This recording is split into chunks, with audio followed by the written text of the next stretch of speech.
Olá, pessoal do terceiro ano, tudo bem? Nossa aula hoje é um pouco diferente.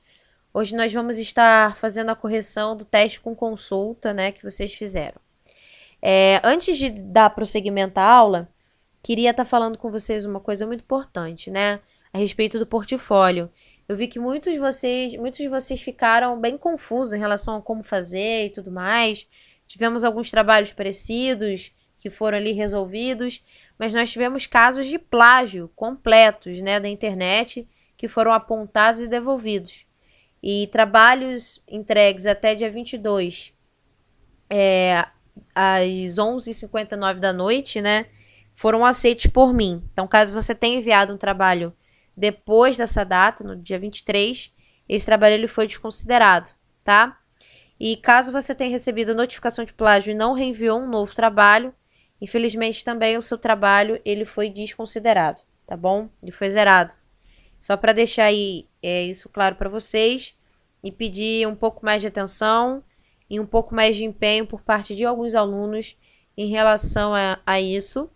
Mas, no geral, eu recebi portfólios muito bons mesmo, com desenhos bem explicados, bem pautados em cima das minhas aulas, que isso daí era o mais importante, né? Então, aí eu queria só, primeiramente, deixar isso claro aí para todos vocês, tá bom? Vamos, então, dar início à nossa aula, né? A nossa correção aí do teste com consulta. Um teste que eu vou dizer que eu acredito que eu tenha sido uma mãe para vocês. Foi um teste bem simples, bem tranquilo, tá? Então, vamos lá. Questão 1. Numa cidade A, tem um A minúsculo ali, tá? Que deve ser ignorado. Numa cidade A 15 graus leste, são 18 horas. Que horas são numa cidade B a 45 graus oeste? E ali você tinha as opções, né? Bom, primeira coisa que a gente precisa identificar aí, pessoal, estamos em hemisférios diferentes ou estamos em hemisférios iguais? Nós já identificamos que estamos em hemisférios diferentes. Então, aqui já está identificado que estamos em hemisférios diferentes. Se estamos em hemisférios diferentes, então nós somamos, né, as longitudes. 15 mais 45 igual a 60. Você vai pegar o 60 e dividir por 15. Lembra? Segundo passo. Sempre se divide por 15, que vai ser igual a mais ou menos 4. E aí, você vai saber se é mais ou menos de acordo com o deslocamento. Então, você está ali, né? Se na cidade 15 leste são 18 horas, que horas serão, né? Ou que horas são numa cidade B a 45 oeste? Se leste está deste lado e oeste está desse lado, então o sentido da direção é o sentido oeste, o sentido ocidental. Você está, entre aspas, andando para a esquerda. Logo, você vai estar diminuindo essa hora. Então, como aqui não tem tempo de deslocamento, não tem tempo de voo, tempo de viagem e nem nada disso, então você vai simplesmente pegar as 18 horas e diminuir pelo horário difuso, né? Que vai ser igual a 14 horas.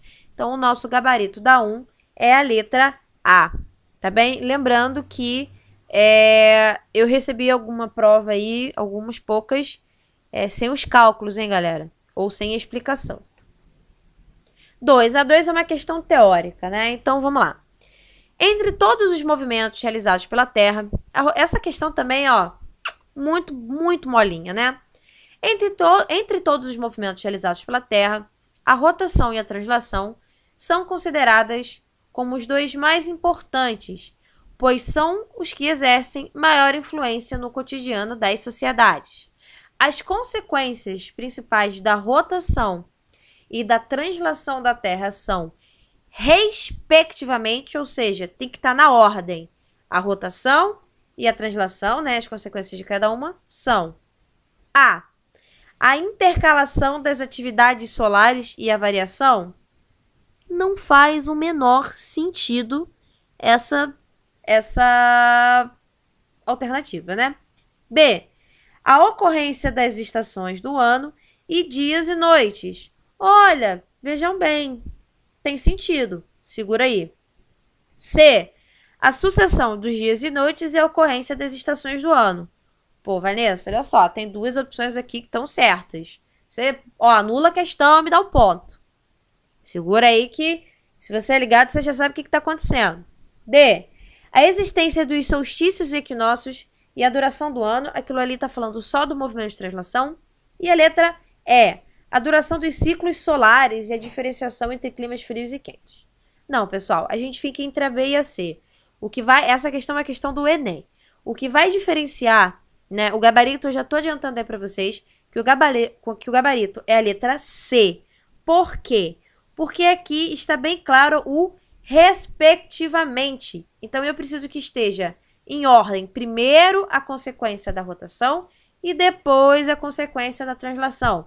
Então, aqui eu tenho a consequência da rotação e aqui eu tenho a consequência da translação. Na B, está invertido, por isso que está errado. O Enem ama, adora, tem paixão por botar questões assim. Por quê? Porque às vezes você está lá no meio da prova e já fez 579 questões, e aí você olha uma questão dessa e aí você marca. Você chega ali na B, porque no Enem você tem ali em média 3 minutos por questão para fazer. E aí você chega ali na B, você já fala, pô, é essas. Foi, passei a questão. E aí você não prestou atenção no respectivamente. Agora comigo falando, ou você fazendo em casa esse teste com consulta, pode ter parecido algo bobo, algo simples. Mas que numa hora que você tá sob tensão, que você tá ali, né? Já vou até botar aqui, né? Gabarito C, né? E que você tá ali cansado, com a vista cansada e tudo mais, isso é algo que passa desapercebido. E é uma questão fácil, considerada fácil. E deixo aqui o aviso. Errar a questão fácil e acertar a questão difícil no Enem te prejudica mais se você acertar as fáceis e errar as difíceis, tá bom? E aí, a gente depois, quando retornarmos aí às aulas presenciais, né? Nós temos alguns projetos para vocês. E aí, vocês vão ter ali uma ideia melhor do que o Enem, como funciona em sua totalidade, aprender as estratégias, né? Porque a nossa preocupação é com o Enem, né? Para vocês terem o melhor preparo possível. Que bom que esse Enem foi adiado. Na última aula que eu gravei, que foi sobre Guerra Fria, eu não sei se já foi ao ar, acredito que sim. Mas na última aula ainda não tinha sido adiado, agora foi. Então, que bom que nós vamos ter mais tempo para preparar vocês para o Enem. Para vocês saírem do ensino médio direto para a universidade, sem necessidade de ficar aí fazendo cursos e mais cursos, tá bom? Questão 3. Aí é uma questão de conta. Considere que um avião supersônico sai da cidade de Tóquio 1h da manhã de um domingo com direção à cidade de Manaus. A duração do voo é de 8 horas e a diferença de fuso horário de uma cidade a outra é de 11 horas. Preste atenção que aqui não está falando se é positivo ou não. Assinale a alternativa que apresenta corretamente a hora e o dia da semana da chegada desse avião na cidade de Manaus. Gente, aí vocês podem falar assim, professora do céu, você não me ensinou isso, ali não tem CELESTE, ali não tem CEOeste, não sei fazer essa questão. Como vocês fizeram com consulta, acredito que vocês conseguiram fazê-la direitinho. Mas se caísse numa prova onde vocês só tivessem você a questão ali, vocês já iam falar, não, professora, não deixa aqui. Gente, interpretação. Vocês sabem que Tóquio fica muito longe, fica lá a leste. Então, vocês já sabem que Tóquio está a leste. Manaus é aqui no Brasil. Você sabe que está a oeste. Isso é meio que uma questão de uma coisa meio óbvia. Não precisa. Ah, professora, mas aí eu não tenho como fazer a conta. Precisa fazer essa conta aqui do fuso horário? A questão, ela já está te dando o fuso horário. Ela já está falando que a diferença, né? A diferença são de 11 horas. Né? A diferença do fuso horário é de 11 horas. Então, assim, você só precisa saber se é positivo ou negativo e fazer a conta, tá? Então, vamos lá. O horário de partida foi 1h da manhã de domingo. Aqui, nós temos tempo de voo. Tempo de voo, você sempre soma. Você nunca vai diminuir. Porque é sempre um tempo que você está somando no teu deslocamento. Então, aqui não tem nada a ver. Tempo de voo, tempo de deslocamento, não tem nada a ver com aquela conta lá de fuso. Você sempre soma, tá? Diferença de fuso, menos 11. Por quê? Porque o avião ele está viajando do leste, que é lá de Tóquio, para Manaus, que é para o oeste, né? Então, a gente vai acabar aí voltando um dia quando a gente for fazer a conta, né? Então, a gente vai fazer ali 1h da manhã mais 9 horas, que é o horário do tempo de voo, vai dar 10 horas. Então, esse seria o horário lá em Tóquio, tá? Você vai diminuir por 11 horas, que é a diferença do fuso horário. Vamos voltar um dia, né? Nessa conta aí. Então, o avião vai estar chegando em Manaus no sábado, no dia anterior, né? Às 11 horas da noite, às 23 horas. É uma questão muito tranquila. Talvez vocês podem ter se assustado por não ter ali o leste e o oeste que vocês estavam acostumados a ver. Mas essa é uma questão relativamente até mais fácil do que quando tem, porque já tá te dando a conta pronta ali, tá? O resto é realmente lógica, tá bom? E aplicar os conhecimentos já adquiridos por vocês. Questão 4.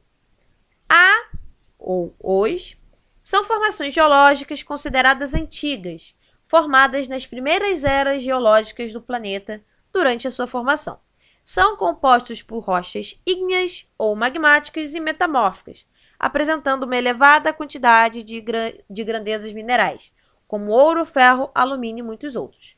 São áreas geologicamente estáveis, ou seja, com poucos terremotos e vulcanismos, costumando dar origem a regiões de planaltos. Gente, se dá origem à região de planalto, você já exclui planície. Tá falando de formação geológica. Então você também já exclui planalto, porque planalto é relevo, lembra? Tem as formações geológicas e você tem os relevos. Relevo é planalto, planície e depressão. Formação geológica são os crátons, né, ou os escudos cristalinos, bacias sedimentares e dobramentos modernos. Ora, na letra C, dobramento moderno. Dobramento moderno, ele ocorre na região de bordas das placas tectônicas, né? Então, ali é um relevo muito novo. Então, a letra C já está descartada. Bacia sedimentar é formado por sedimentos de erosão, né? E não tem muitas riquezas minerais, e sim riquezas fósseis, como o petróleo e o gás natural. Então, não é a bacia sedimentar. Então, a gente está falando aqui dos crátons, ou dos escudos cristalinos. Então, a resposta da 4 é a letra A, tá bom? Os crátons, eles já sofreram um intenso intemperismo e erosão. Geralmente, as bacias sedimentares são formadas por sedimentos desses crátons, em algumas regiões também por sedimentos dos dobramentos modernos, tá? Então, os crátons, eles são formações geológicas antigas. E a prova de que eles são antigas é justamente pelo fato deles terem sofrido muita erosão e muitas transformações. Se fosse um relevo novo, não ia ter sofrido tantas transformações assim, tá bom? Gente, a 5 é ridícula, pelo amor de Jesus. A 5 também é outra aqui, ó. Dei graça aí pra vocês essa questão, tá? Dei ponto de graça. Os processos de erosão são responsáveis pelo desgaste da superfície terrestre. Assinale a alternativa que contém apenas agentes de erosão. Vulcanismo e tectonismo não é erosão. Por quê? Porque é agente endógeno, é agente interno. Então a A já está errada, a B também já está errada, porque também já tem tectonismo ali. A D também já está errada, porque você tem vulcanismo. Então só pode ser a C, que são os únicos ali, né? Agentes de erosão são os agentes exógenos, os agentes externos, que é até o que a gente dá uma puxada aqui para a próxima questão, que é para você diferenciar os agentes endógenos e exógenos. E aí você tem aqui esse esqueminha muito simples, tá? Endógenos, eles são os formadores de relevo. São eles tectonismo, vulcanismos e terremotos. São eles que formam o relevo. Os exógenos, eles são os modeladores de relevo, eles que vão dar a forma para os relevos. Então aí você tem a água, o vento, os micro-organismos e os animais, como visto na nossa aula. Então era essa a diferenciação, bem simples, bem tranquila, tá bom? Questão 7. Os critérios de classificação do relevo de Jurandir-Ross mudou significativamente desde a primeira forma de classificação feito por Haroldo de Azevedo. Tá até um errinho ali de português, mas ignore. Explique a principal diferença de critério entre esses dois. Gente, Haroldo de Azevedo usou o critério altimétrico. Basicamente o seguinte, que é alta planalto, que é baixa planície, ponto. E aí isso daí acabou classificando de forma muito... foi lá em 1949, como vocês estão vendo aí na tela, né? Como vocês viram também na aula. E acabou tendo uma classificação muito enxuta, né? Entre 4 planaltos e 3 planícies. Já Jurandir Ross, ele deu uma outra, ele levou um outro patamar essa classificação, levando, né, esses critérios morfoestruturais, morfoclimáticos e morfos-culturais. Então, ele levou em consideração as questões geológicas, a formação e estrutura, a formação da estrutura geológica, a relação dos agentes externos, né, a relação do clima que atua naquela região, que faz com que os agentes exógenos sejam mais ou menos presentes. Então, com isso, ele fez essa super classificação, né, dividido entre 11 planaltos, 6 planícies e 10 depressões. Então, você tem aí uma evolução muito grande, né, nessa classificação né, do relevo do Brasil, desde Haroldo de Azevedo até Jurandir Ross. Lembrando que a gente nem está falando aqui de Aziz Absaber, que ficou aí entre um e outro, né? Mas que também Aziz Absaber não colocou a depressão como um tipo de relevo. 8. No Brasil, existem montanhas, nas partes mais ao centro-oeste brasileiro, que se tornou um importante ponto turístico para a população brasileira. Responda A. A afirmativa acima está correta ou incorreta? B. Em caso de correta, desenvolva sobre o assunto. Em caso de incorreta, justifique. Gente, lembra que eu falei para vocês lá, ó, olha aí a montanha do Brasil aí. Claro que não tem. Então a afirmativa está incorreta. Não existem montanhas no Brasil. Agora, por que não existe? Também já foi explicado. O Brasil, ele está no meio de uma placa tectônica, né? As montanhas, elas são formadas nesses limites de encontro ou de separação das placas. Aqui, no caso, com as dorsais, né? Aquelas cadeias de montanhas submarinas. E aqui, no caso, a gente tem, por exemplo, a Cordilheira dos Andes. O Brasil está aqui no meio. Ah, professora, mas nunca existiu montanha no Brasil? Claro que existiu. Lembra quando a gente viu lá o movimento das placas tectônicas? Que de um lado está consumindo, de outro lado está extravasando. Por isso que as placas tectônicas, elas andam, né? Lá no início, quando a gente tinha Pangeia, o Brasil estava grudadinho aqui, ó. Mas como essas duas placas aqui, elas têm movimentos divergentes e aqui tem movimento convergente, aqui eu estou tendo consumo de placa e aqui eu estou tendo divergência de placa. E aí isso tudo aqui é assoalho oceânico novo, tá bom? E aí o Brasil, com o tempo, foi perdendo esse contato mais próximo com os limites tectônicos, foi sofrendo erosão, né? E por isso que nós temos muitos escudos cristalinos aqui no Brasil, né? Nada mais são do que dobramentos modernos que foram sendo desgastados, né? E também outros tipos de relevo, tá bom? A questão 9 e 10 eu vou falar junto, porque uma justifica a outra. Então, primeira coisa, qual é o conceito de solo, depois explicar as etapas do processo de formação de solo em uma região tropical. Então, o conceito de solo, já trazendo o slide lá da nossa aula, né? O solo, ele é um material inconsolidado, ele está sobre a superfície terrestre emersa, tá? Então, ele está entre a litosfera e a atmosfera. E ele é um produto de intemperismo, né? Principalmente o intemperismo químico, que vai transformar uma rocha, né, até se tornar o solo e aqueles horizontes de solo e tudo mais. Então, o tipo de solo, a fertilidade do solo, tudo isso depende do relevo, do clima, enfim, de toda a característica climática e de relevo ali daquela região, tá bom? E demora um bom tempo para, enfim, se desenvolver, tá bom? Gente, como que se forma o solo num lugar tropical? A gente tem duas ações aí, né? Da erosão e do intemperismo, como já foi explicado lá na outra aula. E aí a gente vai ter, no primeiro momento, a formação dessas briófitas, né? Que são os musgos. E essas briófitas, elas vão... Você vai ter ali a água, principalmente, né? No intemperismo químico.